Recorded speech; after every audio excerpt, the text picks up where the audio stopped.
আমাদের মা বোনেরা ইফতারের সময় হওয়া সত্ত্বেও মসজিদে আজান না দেওয়া পর্যন্ত ইফতার করেন না। মহল্লার মসজিদে আজান না দিলে কি ইফতার করা যাবে না?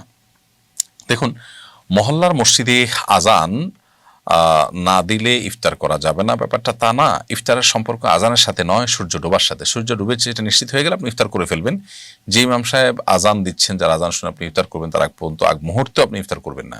ওই মুয়াজ্জিন সাহেব বা ইমাম সাহেব নিজে তো আগে সূর্য ডুবার পরে কিছু মুখে দিয়ে তারপর আজান দেন, তাহলে আপনার আগে তিনি ইফতার করেছেন, আপনি কেন ইফতার পরে করবেন? নবী করিম সাল্লাল্লাহু আলাইহি ওয়াসাল্লাম বলেছেন, এই উম্মত ততদিন পর্যন্ত কল্যাণের মধ্যে থাকবে মা আজ্জাল ফুতুর ও আখারুস সুহুর, যতদিন তারা ইফতার তাড়াতাড়ি করবে এবং সাহারি দেরিতে করবে, ততদিন পর্যন্ত তারা কল্যাণের মধ্যে থাকবে। বিধায় সময় হওয়ার পর ইফতার তাড়াতাড়ি করে ফেলা উচিত, বিলম্ব করা উচিত না। নামাজ আজানের জন্য অপেক্ষা করা উচিত না, যদি সূর্য ডোবাটা নিশ্চিত হয়ে যায়।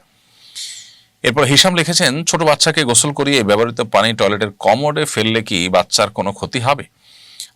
কোনো অসুবিধা নেই। বাচ্চাকে গোসল করানোর পর অতিরিক্ত পানি বা ব্যবহৃত পানি যেটা আছে সেটা টয়লেটে কমোডে আপনি ফেলে কমোড পরিষ্কার করলেন, সেটা করতে পারেন, ড্রেনে চলে যেতে পারে।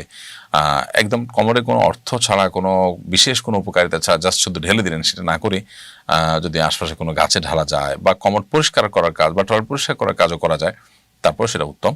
খোলাসা কথা হলে কোনো অসুবিধা নেই, শিশুর কোনো ক্ষতি হবে না।